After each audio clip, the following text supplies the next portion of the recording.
بسم اللہ الرحمن الرحیم رب اشرح لی صدری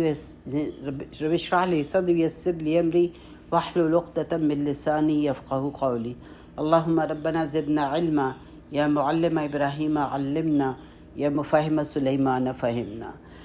آج ہم سیرہ کا جو ایک اہم حصہ ہے وہ ہے جنگ خندق اور یا جنگ احزاب۔ اس کے معاملے میں ہم ڈسکس کریں گے کہ یہ کیوں ہوئی اور کیا معاملات تھے جس کی وجہ سے یہ جنگ پیش آئی، وجہ کیا بنی اس جنگ کی۔ ہم یہ دیکھتے ہیں کہ بنو نذیر کو آپ صلی اللہ علیہ وسلم نے نکال دیا تھا اور یہ کہا تھا کہ پراپرٹی چھوڑ جاؤ، اسلحہ لے جاؤ، اسلحہ چھوڑ جاؤ اور جو کچھ تمہارے باقی جو اٹھا سکتے ہیں وہ سب لے جاؤ۔ اور بنو نذیر کو کیوں اتنی سزا دی تھی؟ اس لیے کہ انہوں نے آپ کو قتل کرنے کی کوشش کی تھی۔ ہم نے ڈسکس کیا تھا کہ آپ صلی اللہ علیہ وسلم دیوار کے ساتھ بیٹھے تھے تو انہوں نے اوپر سے کہا تھا کہ پتھر گرا کے آپ صلی اللہ علیہ وسلم کو مار دیتے ہیں۔ تو اس پہ آپ کو وحی کے ذریعے پتہ چل گیا اور آپ وہاں سے اٹھ کے آ گئے تھے، اس لیے ان کو نکال دیا اور نکالا تو نکال کے کہاں بھیجا؟ کہا کہ خیبر چلے جاؤ۔ خیبر صرف 2 گھنٹے دور تھا، مدینہ سے زیادہ دور نہیں تھا، اور بنو نذیر کیونکہ بہت ہی امیر قبیلہ تھا اور ان کے میلوں تک ان کے کھجوروں کے باغات تھے، کروڑوں کی دولت پیچھے چھوڑ گئے تھے، کچھ ہزاروں کی لے گئے تھے، بلکہ یہ تو اپنے دروازے بھی توڑ کے لے گئے تھے اور اپنے اونٹوں پہ ڈال لیے تھے، لیکن پھر بھی ان کی acres and acres of land تھا جس کے اوپر کھجوریں لگی ہوئی تھیں، اس لیے ان کو ابھی تک امید تھی کہ ان کی زمین ان کو واپس مل جائے گی اور وہ اس کی پلاننگ کر رہے تھے۔ انہوں نے یہ کیا کہ ایک ڈیلیگیشن جن میں ان کے بڑے بڑے سردار تھے قریش کے پاس بھیجا اور کہا کہ ہم مل کر حملہ کرتے ہیں، اگر پیسہ چاہیے تو ہم دیں گے۔ اور قریش کو کیونکہ پیسہ کم تھا، اب کارواں نہیں جا رہے تھے، ان کے بھی حالات تنگ تھے، اس لیے ان کو بھی پیسے میں کافی اپرچونٹی نظر آئی، اس لیے قریش۔ اور دوسری وجہ یہ تھی کہ قریش یہود سے بہت امپریس تھے۔ کیوں امپریس تھے؟ ایک تو یہ کہ نمبر 1 کہ یہود نے اپنا سکہ بٹھا دیا ہوا تھا یہ کہہ کے کہ ہم بہت بلند لوگ ہیں، سپیریئر ہیں، اور قریش واقعی میں مانتے تھے کہ وہ سپیریئر ہیں کیونکہ یہود کے پاس ایک کلچر تھا، لکھنا پڑھنا جانتے تھے، سویلائزیشن تھی، کتاب تھی، سب پڑھ سکتے تھے۔ ان کا کلچر ظاہر ہے قریش سے بہت ایڈوانس تھا، جہاں پہ صرف بتوں کی پوجا ہوتی تھی، پڑھائی لکھائی کا کوئی کانسیپٹ ہی نہیں تھا کہ کوئی پڑھے گا، اور صرف کیا تھا؟ قبیلہ پرستی تھی، کس کا قبیلہ اچھا اور کس کا قبیلہ کمتر ہے، صرف وہاں پہ یہ چیز تھی۔ تو قریش جو تھے وہ بہت مانتے تھے کہ یہود ایک سویلائزڈ قوم ہے، اور ابو سفیان جو تھا وہ اس کے دل میں بہت ایک سیکرٹ ایڈمائرر تھا یہودیوں کا۔ ابو سفیان نے ان سے کہا کہ بتاؤ تم ہمارے پاس آ رہے ہو کہ ہم مل کر جنگ کریں رسول اللہ صلی اللہ علیہ وسلم میں، اور اس میں شک نہیں کہ جو بھی ان سے لڑے گا وہ ہمارا دوست ہے، مگر کس کا دین بہتر ہے؟ تمہارا دین زیادہ، مگر کس کا دین بہتر ہے؟ تمہارے دین سے قریب ہے۔ ان کا خیال یہ تھا کہ ان کا دین جو یہود کا جو دین ہے وہ زیادہ بہتر ہے، اور یہ اس میں حقیقت بھی ہے، اس میں کوئی شک نہیں ہے کہ 80% دین یہود کا اور مسلمانوں کا ایک ہی ہے۔ اسی طرح وہی ساری باتیں ہیں جو صرف ان کے نام فرق ہیں، لیکن ہمارے اور یہود کا دین ایک ہی ہے۔ تو اس میں انہوں نے کہا، جب انہوں نے یہ پوچھا کہ کس کا دین زیادہ قریب ہے، کون سچ کے زیادہ قریب ہیں، تو ان کا جواب یہ تھا کہ تم ہمارے نزدیک زیادہ قریب ہو اور سچ سے زیادہ قریب ہو اور زیادہ ہدایت پر ہو محمد صلی اللہ علیہ وسلم کے مقابلے میں۔ تو اللہ تعالیٰ نے قرآن میں سورۃ نساء میں اس کی جو کہا کہ الم ترى، کیا کہا کہ الم تر الی الذین اوتوا نصیبا من الکتاب یؤمنون بالجبت والطاغوت ویقولون للذین کفروا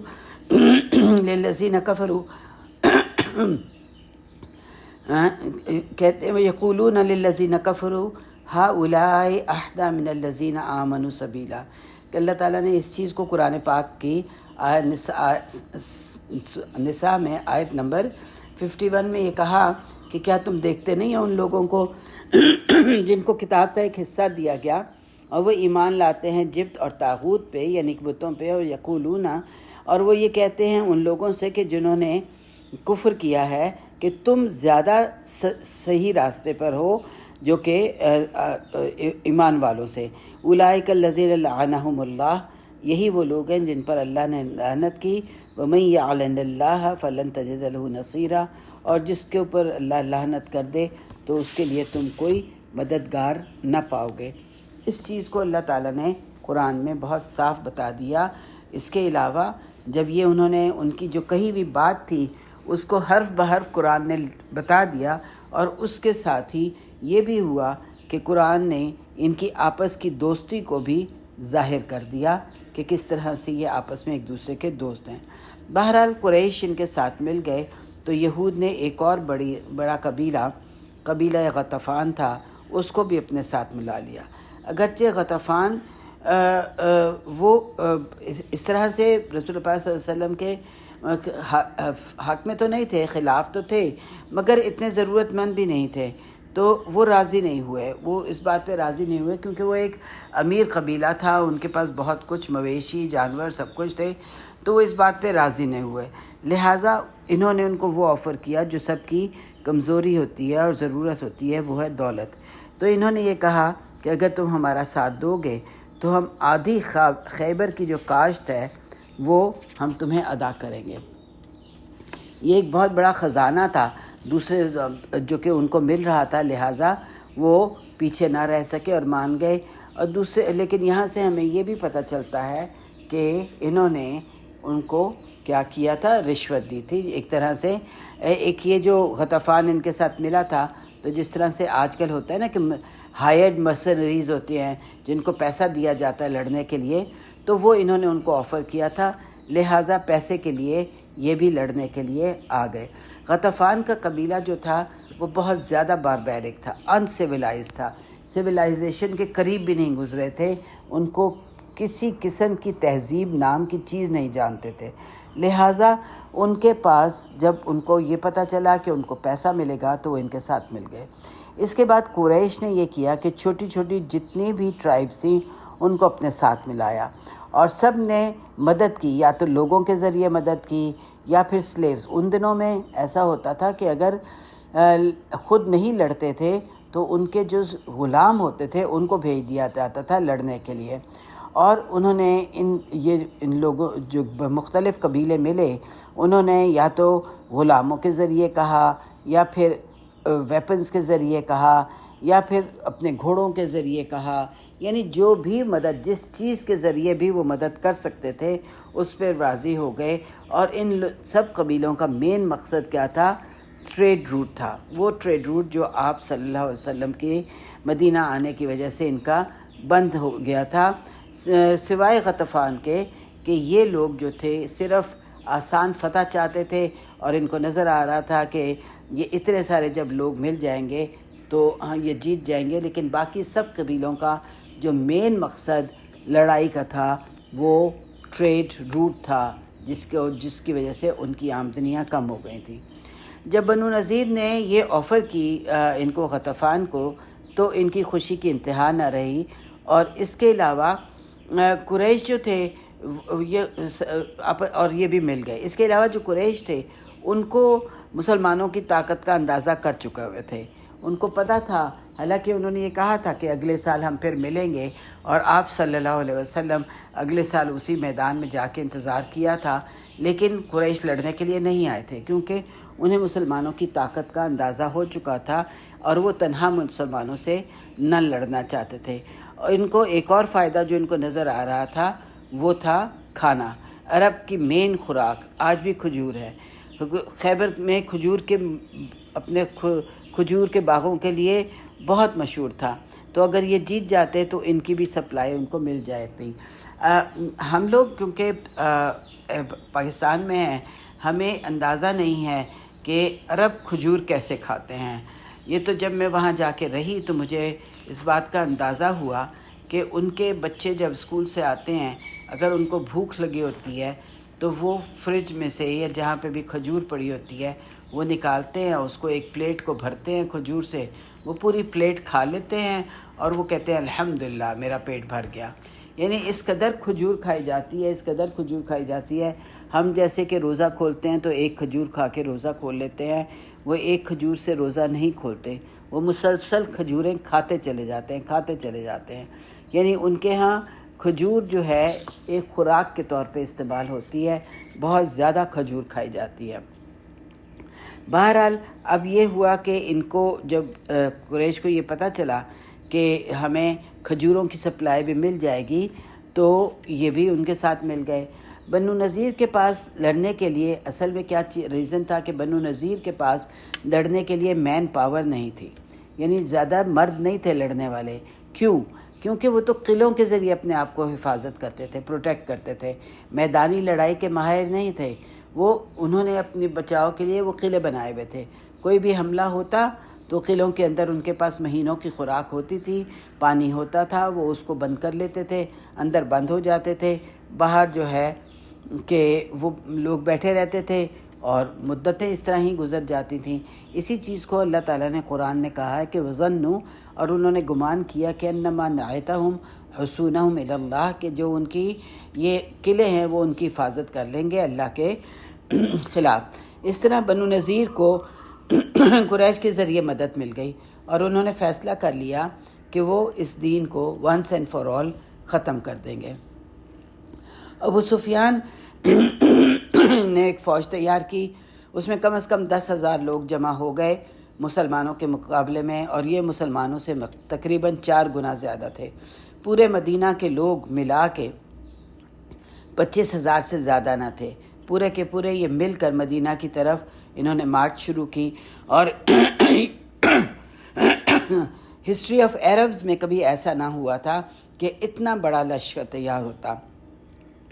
پہلی دفعہ پورے عرب نے اس طرح سے اکٹھے ہوئے، اور زیادہ سے زیادہ پہلے کیا ہوتا تھا کہ 2-3 قبیلے ہوتے تھے، اور یہ قبیلے بھی کوئی بہت بڑے بڑے نہیں ہوتے تھے کہ 50-60 بندوں کے قبیلے ہوں۔ کبھی کسی کے قبیلے میں صرف 15 لوگ ہوتے تھے، کسی میں 20 لوگ ہوتے تھے، اس طرح سے یہ چھوٹے چھوٹے قبیلے ہوتے تھے، اور یہ قبیلے اگر جمع بھی ہو جاتے تھے تو اتنی فوج کبھی نہیں جمع ہوئی تھی۔ تو یہ تو 10,000 کے لوگ تھے جو جمع ہو گئے، اور ابو سفیان نے ایک جگہ مقرر کر لی کہ ملنے کے لیے کہ یہ سارے قبیلے مل کر اپنی جو بھی ہیلپ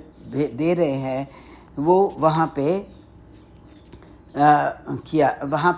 مل جائے۔ اب اس بات کی خبر آپ صلی اللہ علیہ وسلم کو بھی مل چکی ہوئی تھی، تو سب صحابہ کو اکٹھا کیا اور آپ نے صحابہ سے مشورہ لیا کہ کیا کیا جائے۔ سب نے سوچا مگر کچھ سمجھ نہیں آ رہا تھا۔ اب یہاں تک کہ سلیمان فارسی جو تھے، سلیمان فارسی اس وقت تقریباً 70 سے لے کے کہا جاتا ہے کہ ان کی عمر 100 سال کے قریب تھی، اور کیونکہ ان کی عمر 120 سال بتائی جاتی ہے، 120 سال کی عمر پہ وہ فوت ہوئے تھے۔ ان کا ہم ذکر پیچھے تفصیلی کر چکے ہیں کہ یہ پہلے آگ کی پوجا کرتے تھے، پھر یہ عیسائیوں کے پاس گئے اور مونکس کے پاس جا کے انہوں نے ان کی خدمت کی، 10 15 سال ان کی خدمت کی، اور آخر فائنلی ایک مونک نے ان کو یہ کہا تھا کہ کھجوروں کے شہر چلے جاؤ، وہاں آخری نبی آنے والا ہے، اور نشانات بتائے کہ وہ تحفہ لیں گے، صدقہ نہ لیں گے، کھجوروں کے باغات ہوں گے، ان کا شہر ہوگا، اور کمر پہ نبوت کی سیل ہوگی۔ اور ہم نے یہ پیچھے ڈسکس کیا تھا کہ آپ نے باقی نشانیاں تو دیکھ لی تھیں لیکن سیل نہیں دیکھ سکے تھے، تو آپ صلی اللہ علیہ وسلم نے کپڑا ہٹا دیا تھا تاکہ سلیمان فارسی جو ہیں وہ سیل بھی دیکھ لیں۔ خیر آخر میں جب یہ مدینہ آئے تو یہ غلام تھے، اور مالک نے ان کو یہ کہا کہ 100 سے زیادہ درخت لگاؤ اس کے کھجوروں کے، اور جب پھل آ جائے گا تو میں تم کو چھوڑ دوں گا، یعنی آزاد کر دوں گا۔ تو انہوں نے آپ صلی اللہ علیہ وسلم کو آ کے بتایا تھا، تو آپ صلی اللہ علیہ وسلم نے کہا کہ جب کھجور کا فصل لگانے کا وقت آئے تو مجھے بتانا۔ وہ جب آئے تو آپ نے سارے درخت اپنے ہاتھوں سے لگائے، اور وہ کچھ عرصے اول تو کھجور کا درخت جو ہے 7 سے 8 سال لیتا ہے پھل دینے میں، لیکن آپ صلی اللہ علیہ وسلم نے جو لگائے تو اس برکت کی وجہ سے وہ چند ہی سالوں میں انہوں نے پھل دینا شروع کر دیا۔ یوں سلیمان فارسی آزاد ہو گئے۔ اور وہ جنگ بدر اور احد میں شریک اس لیے نہیں ہو سکے تھے، شرکت نہیں کر سکے تھے کیونکہ وہ غلام تھے۔ اب پہلی دفعہ وہ جنگ میں شریک ہو رہے تھے۔ تو انہوں نے آپ صلی اللہ علیہ وسلم کو یہ بتایا کہ ہم ایران میں کس طرح سے اپنی حفاظت کرتے ہیں کہ ہم خندق کھود لیتے ہیں، یعنی جہاں پہ بھی ہمیں ڈر ہوتا ہے کہ دشمن کا حملہ ہوگا تو ہم خندق کھود لیتے ہیں، اس لیے ہم اپنی حفاظت کرتے ہیں۔ اب یوں عرب میں پہلی دفعہ خندق کو کھود کر حفاظت کی گئی، جو کہ آپ صلی اللہ علیہ وسلم نے ان کی بات کو سن کے یہ فیصلہ کیا کہ ہم خندق کھودیں گے۔ تو یہاں سے ہمیں کیا سبق ملتا ہے کہ اسلام دنیا کے معاملات میں ہر لیٹسٹ ٹیکنالوجی کو استعمال کی اجازت دیتا ہے، مگر عقیدے میں نہیں۔ عقیدے میں ایک ہی فیصلہ ہے، لکم دینکم ولی دین، تمہارا دین تمہارے لیے، میرا دین میرے لیے۔ لیکن جہاں تک دنیاوی معاملات ہیں، ٹیکنالوجی کا معاملہ ہے، دنیا کے علم کا معاملہ ہے، اور معاملات ہیں، لین دین کا معاملہ ہے، اس میں اگر ہم ان کی ٹیکنالوجی یوز کر لیں تو اس میں کوئی حرج نہیں ہے، جس کی بات ہمیں یہاں سے پتہ چل رہی ہے کہ آپ صلی اللہ علیہ وسلم نے یہ نہیں کہا کہ نہیں یہ تو کفار کا طریقہ تھا، بلکہ نہیں، یہ کہا کہ ٹھیک ہے ہم بھی خندق کھودیں گے۔ ایک حدیث ہے جس کا کہ یعنی ابھی اس کے معاملے میں اتنا پکا نہیں ہے کہ حدیث ہے یا کسی کا قول ہے، لیکن عموماً کہا جاتا ہے کہ یہ حدیث ہے کہ حکمت مومن کی گمشدہ میراث ہے۔ تو علم دنیا کا آپ صلی اللہ علیہ وسلم نے بھی قبول کیا۔ ایک آپ صلی اللہ علیہ وسلم نے صحابہ سے کہا تھا کہ میں تم لوگوں کو پہلے غیلہ سے منع کرنے والا تھا۔ غیلہ کیا ہے؟ کہ لگاتار بچے پیدا کرنا۔ مگر جب میں نے دوسری قوموں کو یعنی رومن امپائرز اور پرشین امپائرز کو دیکھا کہ لگاتار ایک دوسرے کے بعد بچے پیدا کرتے ہیں اور ان کو کوئی نقصان نہیں ہوتا، تو میں نے بھی تم کو غیلہ کرنے کے بارے میں نہیں کہا۔ اس کے علاوہ ہم یہ دیکھیں کہ کچھ چیزیں آپ نے ایسی بھی کہیں جو کہ اس زمانے کا ایک نارم تھا، اس زمانے کا طریقہ تھا۔ مثلاً جو آپ سب سے پہلا خط ہیراکلیوس کو بھیج رہے تھے تو آپ کو بتایا گیا کہ یہ ایمپررز جو ہیں کسی دوسرے کا کوئی پیغام حکمرانوں کا قبول نہیں کرتے جب تک اس کے اوپر ایک سیل جو ہے وہ نہ لگی ہوئی ہو۔ سیل ویکسڈ ہوتی ہے، اس کا سٹیمپ لگتا ہے تو تب وہ لیتے ہیں، تاکہ وہ سیلڈ ویکس اس لیے لگائی جاتی ہے کہ یہ ڈائریکٹ اسی حکمران کی طرف سے آیا ہے، اس کو رستے میں کسی نے کھولا نہیں ہے۔ تو جب آپ کو یہ بات پتہ چلی تو آپ نے بھی پھر اپنی انگوٹھی بنوائی اور اس کے اوپر سب سے نیچے لکھا محمد، درمیان میں لکھا رسول اور اوپر لکھا اللہ کا نام سب سے اوپر لکھا تاکہ اللہ کا نام لکھنے میں بھی بلند ہو، اور یہ لکھا، اور اس کو چاندی کی یہ انگوٹھی تھی، اور یہ آپ صلی اللہ علیہ وسلم پھر اسٹیمپ کے طور پر استعمال کرتے تھے۔ اور آج ہم بہت سی چیزوں میں یہ کہتے ہیں کہ یہ کافروں کا طریقہ ہے، ہمیں نہیں کرنا اور ہمیں اس کو استعمال نہیں کرنا، لیکن عقل مندی اسی میں ہی ہے کہ جہاں تک عقیدے کا تعلق ہے اس میں تو ہم سب سے سپیریئر ہیں، ایک اللہ کے قائل ہیں، رسول صلی اللہ علیہ وسلم کے قائل ہیں، جنت دوزخ کے قائل ہیں، لیکن جہاں تک ٹیکنالوجی کا تعلق ہے، اگر ہمیں دنیا میں کہیں سپیریئر ٹیکنالوجی مل رہی ہے تو اس کو اڈاپٹ کرنے میں ہمیں یہ سیرت سے ہی پتہ چلتا ہے کہ کوئی بھی عیب نہیں ہے۔ اب یہاں پہ ہم آج اپنی سیرہ کو روکتے ہیں، انشاءاللہ اس جنگ احزاب کو ہم پھر بڑا تفصیلی ذکر کریں گے انشاءاللہ تعالیٰ۔ اللہ تعالیٰ سے دعا ہے کہ وہ ہماری دعاؤں کو قبول کرے، ہمیں حکمت اور دانائی دے، جیسے حکمت کاموں کو کرنے میں حکمت استعمال کی جاتی ہے اس کی ہمیں کثرت دے۔ آپ ایک دعا ہے کہ اللہم آتینی حکمت اللتی من اوتیہا قد اوتیا خیرن کثیرا، قرآن پاک میں ہے کہ جس کو حکمت دے دی گئی اس کو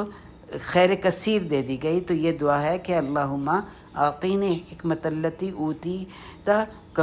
اوتیتا کما اوتیتا خیرن کثیرہ کہ اے اللہ تو مجھے وہ حکمت عطا کر جس کو کہ تو عطا کر دیتا ہے تو بہت سی خیر اس کو عطا کر دیتا ہے۔ تو اللہ تعالیٰ سے دعا کریں کہ اے اللہ تعالیٰ تو ہمیں بہترین حکمت سے نواز، آمین۔ ربنا تقبل منا انک انت السمیع العلیم وتب علینا انک انت التواب الرحیم، وصلی اللہ علی نبینا محمد وعلی آلہ وصحبہ اجمعین، وآخر دعوانا ان الحمد للہ